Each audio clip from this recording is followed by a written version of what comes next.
Hey guys, it's Alex, and I just thought I'd do a little video on 2024, the year, what went well, what went poorly, and maybe some of you are going to get something out of it. So, without further ado, what went well? I did train a lot of kettlebell sports, so I was mainly focused on kettlebell sports style training, and I PR'd basically everything across the board. So I did mainly jerks, some snatch, like single arm snatch, some long cycle, some double half snatch. Did a couple of online competitions, and I basically PR'd with every weight across every time frame, 5 minutes, 7 minutes intervals. And I can't complain. Like, of course, you fail a set here and there, but it's part of the process. The second thing that went really well, a couple of you guys probably saw me do this, I started incorporating really high rep squats, and specifically 100 rep squats, back squats with a barbell. I would vary sometimes. Sometimes I would use a safety squat bar. I would do some Tabata front squats, but like my main key performance indicator were the 100 rep squats with a barbell for time. And that stuff, man, it works like magic. It's going to obviously blow your legs up. Like I don't really have genetically gifted quads, but they're like the biggest they've ever been, probably. Obviously glutes as well. And my best performance was almost 60 kilograms, so 57 and 5 kilograms for 100 reps in 5 minutes with good form, like deep squats below parallel each rep. And no way I could have done anything like that ever before. And you feel a lot of carryover because your legs just don't get tired. Like when you do, for example, something like kettlebell jerks, or when you sprint, more on that later, when you run the 400, right? One round across the track. You just feel like your legs they have the staying power, so that muscular endurance. It's really, I highly recommend it, and I'm going to keep doing that. So high rep squats. Then another thing that went well, I had a little New Year's resolution that I would do sprints every week and also plyometrics, so like jumping exercises every week. Just because as you get older, you want to maintain that ability to produce force quickly, that power, and also you want to maintain that elasticity in the tissues. So sprinting is a really valuable key performance indicator that says a lot about the integrity of your whole body, be it your joints and tendons, right? Can they handle those forces? Be it your nervous system. Are you able to like fire your neurons to produce that high force, high amount of force? So I skipped maybe a couple weeks because of sickness or like competitions or other stuff getting in the way. But 11 out of 12 months, I sprinted every week and I did my jumps every week, right? So you guys saw me do weighted box jumps, jumping up the stairs of the apartment building, just like basic plyometric exercises.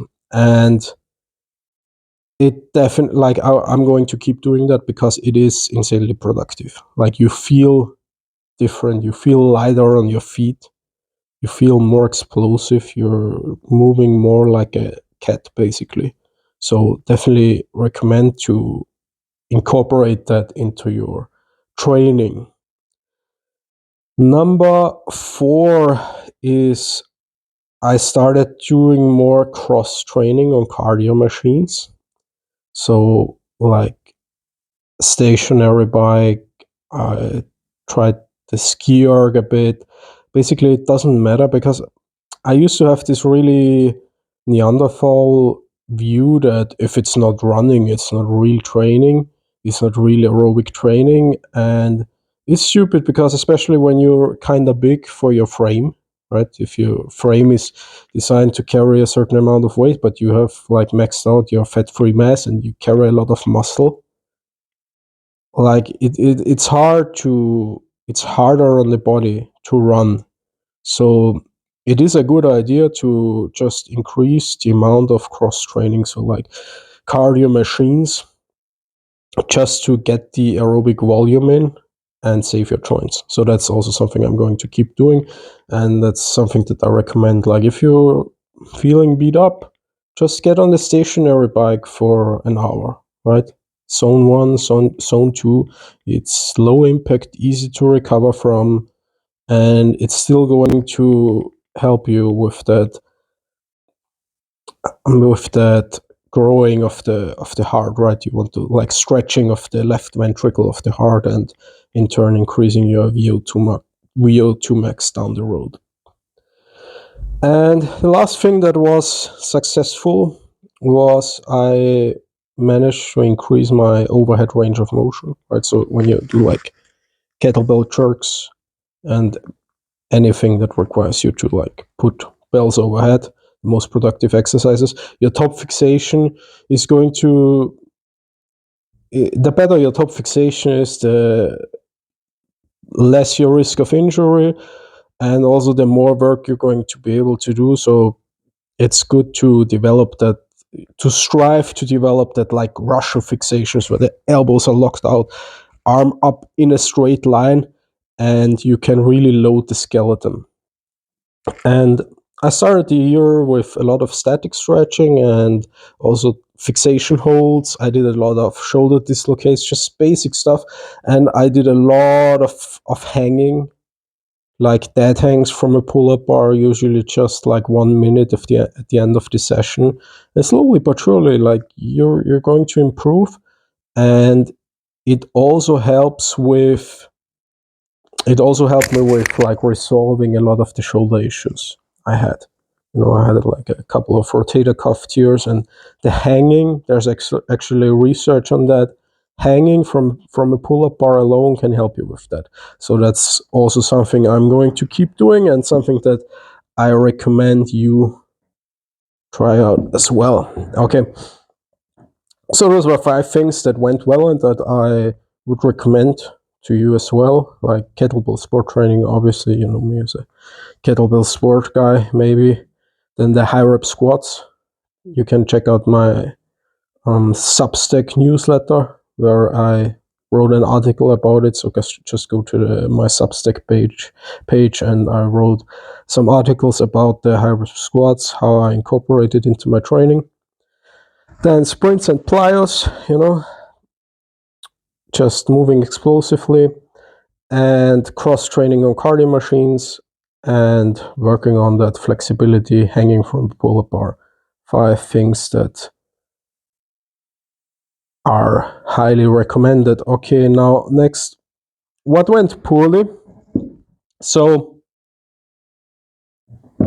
I did almost zero barbell work this year, and I actually did a test this week, and my maximum strength is definitely down. Like it's still okay. Like I pulled 180 kilograms, 405 beltless conventional, and that's like not bad because it's over 2 times my body weight. But last year I pulled 200 kilograms for a double from a deficit, so standing on a weight plate. That's obviously like a huge difference. So like kettlebells, yeah, they are going to develop your max strength, but like it's still beneficial to do some barbell work, because just like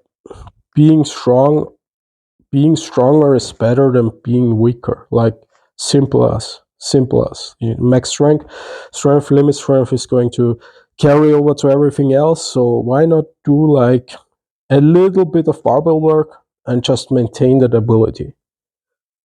Okay, another thing that went poorly is I just spent less time on my feet because last year I was working as a personal trainer at a gym, and just like being on your feet all day, moving around, and I was just like outside more is I would often get in like 20,000-30,000 steps a day. And that, how do they call it? NEAT, I think, non-exercise activity, something like that. Like it is beneficial, and it's all going to help you with building the base of the base. And this year I was mainly coaching clients online. I didn't really need to leave the house, so nobody forced me. So of course but you're still going to be on your feet less, and that's something that I recommend. Like if you can, like the more you move, the better. I know a lot of you guys have desk jobs, and it's not always a viable option, but like those additional steps to really add up, to really help you develop your fitness and also keep the body fat down. So that's one thing I need to do better at, move more. So those were basically the two things that went poorly, is like the lack of barbell training, and I spent less time moving in general, even though I was training very hard. Okay, now for next year, my resolutions is number one, I want to do more strength training, right? So and I'm talking about both conventional and unconventional. So I want to get back to like pulling 2.5 times my body weight on a deadlift easily, conventional deadlift, of course. Want to get back to strict pressing my body weight overhead easily, and also unconventional lifting, right? So like just those little angles that don't get hit by more linear movements, right? So like I used to be pretty good at Turkish get-ups and stuff, and I think it's probably not a smart idea to focus all your training efforts on an exercise like the Turkish get-up, because the return on investment isn't there. But just for variety and like hitting that in between strength, it's good. All those old time strongman exercises, I don't know, Kelly snatch, like the mace swing, sandbag lifts, etc., etc. So I'm just going to keep it more playful, calisthenics, and incorporate more of that, because I used to be pretty well-rounded, if I do say so myself. Like I used to be able to do one-arm chin-up and stuff like that. More back work, more core work. I think I didn't do a single pull-up in all of 2024. So more, simply put, more hypertrophy, more strength work, general strength work. The second thing I want to do is I want to start training my neck again, okay? Because the neck it's nice for aesthetics, because nobody wants to be a pencil neck. It's also good for preventing injury.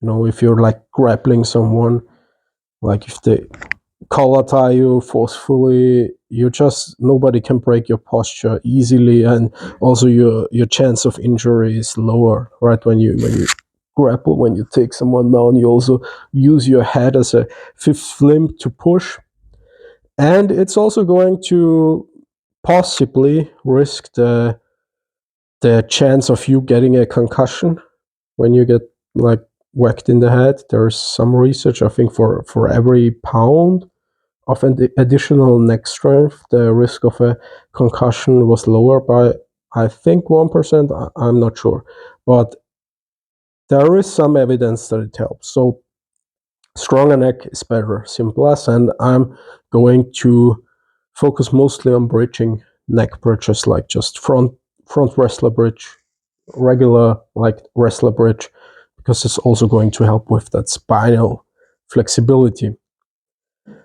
And the third thing I want to do is I want to do more martial arts training, because it's just something that I kind of miss.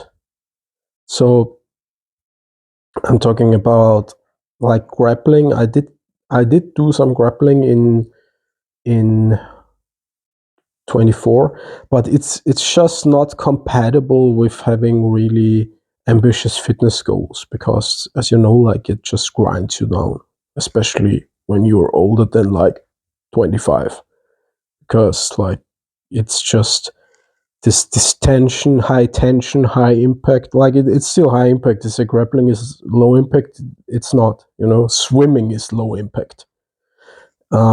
It's still going to be a massive demand on all of your joints and tendons. So I'm going to keep the grappling to a minimum, like, but do some of that playfully.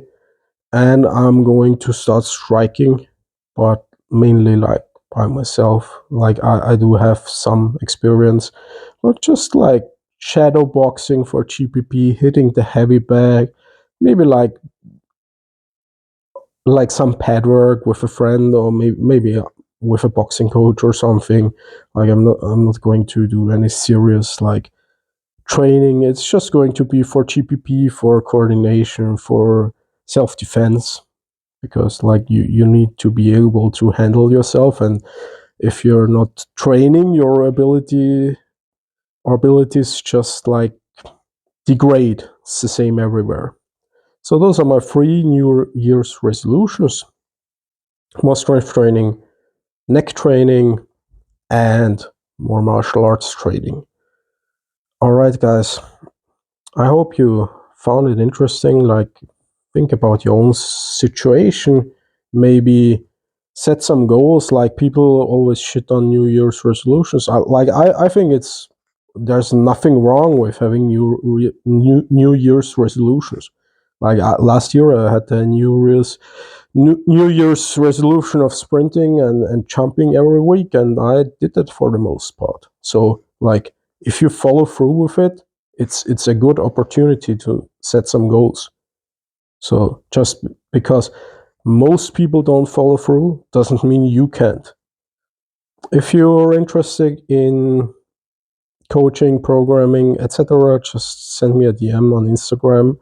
And I'm looking forward to the new year. I'm wishing you all a happy new year and a lot of strength, a lot of gains, and just stay strong, stay healthy.